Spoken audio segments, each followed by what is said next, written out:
po kung merong emergency na kailangan dalhin sa bayan? So ano pong mangyayari?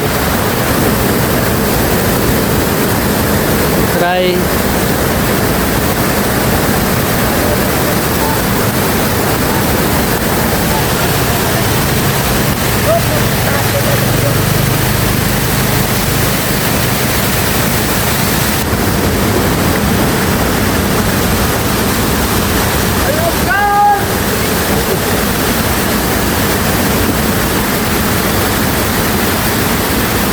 Kaya po.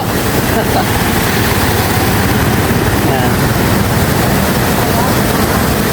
Ito po yung problema dito sa amin na kapag yung tulay, sabi ko nga po kanina, kapag yung tulay ay nabarahan, yan, katulad ninyo, makikita ninyo, barado lahat yan. Yan po ay puno lahat ng basura na galing doon sa bundok na umagos dito na hindi makadaan. So ang tendency ay tumakbo yung tubig papunta doon. Hanggang doon sa amin po yung tubig. Hanggang sa harap ng bahay ni Ate Jean ay baha po doon. Sana po ay magawa ng paraan. Magawa ng paraan itong problema dito sa amin sa Barangay Banilad na every time na may baha, na may malaking baha, ito yung problema namin. So stranded po sila lahat dyan. Sana ay magawa ng paraan itong tulay namin dito sa Barangay Banilad. Kasi problema talaga siya. Paano po kung merong emergency na kailangan dalhin sa bayan?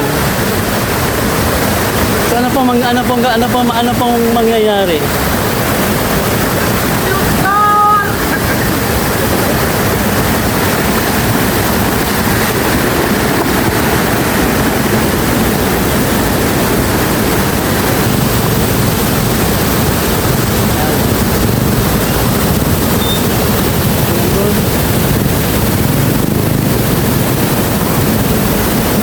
Baka madala. Kaya pwede ko maladala. Hindi na nakabalik.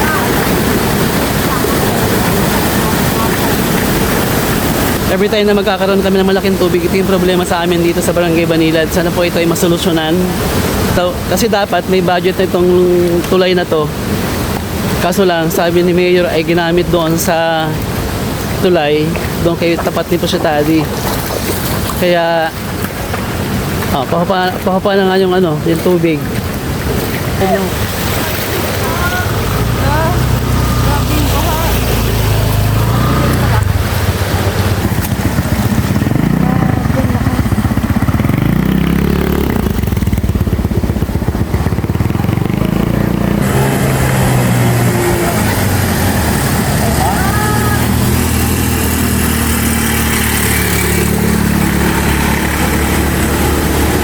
Medyo okay na siya.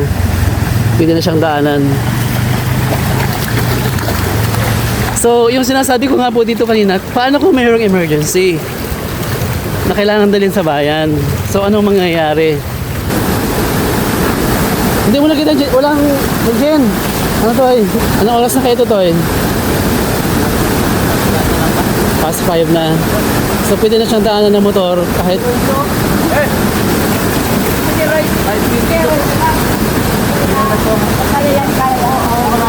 Okay na.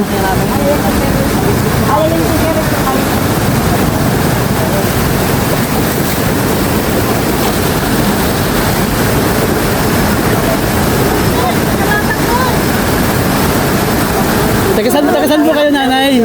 Tagasan. Buhay na tubig. Ano ba?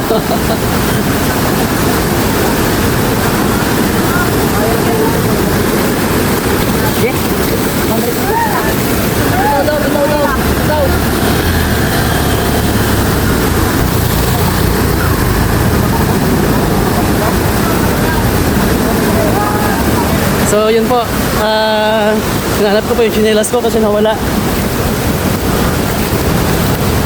Taga saan ka, kuya? Ranso. Taga Ranso.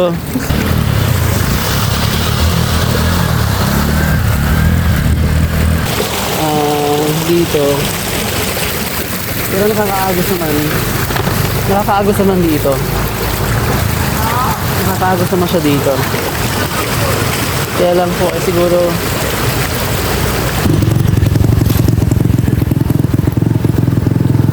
medyo kate na siya. Unlike kanina, talagang sobrang laki ng tubig dito nung unang daan ko. Yung mga itong mga ano dito, itong mga bunot sa gitna ng kalsada.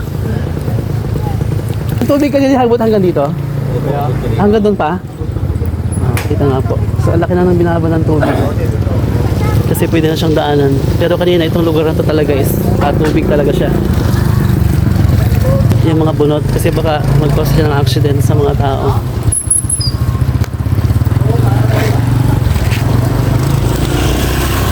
Pag yung tulay doon na inabahaan sa taas, ang takbo ng tubig ay dito sa amin.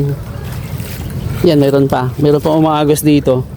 Yan, abot hanggang dito kayo nakauti. Yan, abot hanggang dyan. Hanggang dito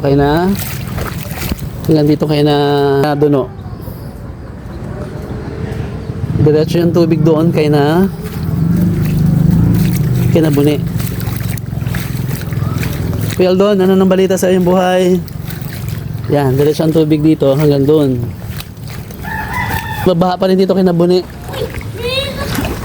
Yan. Baha pa rin hanggang dito. Galing ito doon sa may tulay. Yung tubig dito. Huwag kayong maglayo sa anot madumihan. Maghugas kayo. Ayan. Hanggang doon kay Ate Jean.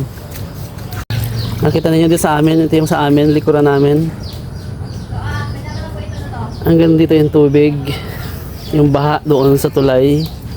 So, yung tubig doon na nanggagaling doon sa may tulay na binarahan, ang takbo talaga ng tubig ay talagang dito talaga sa amin.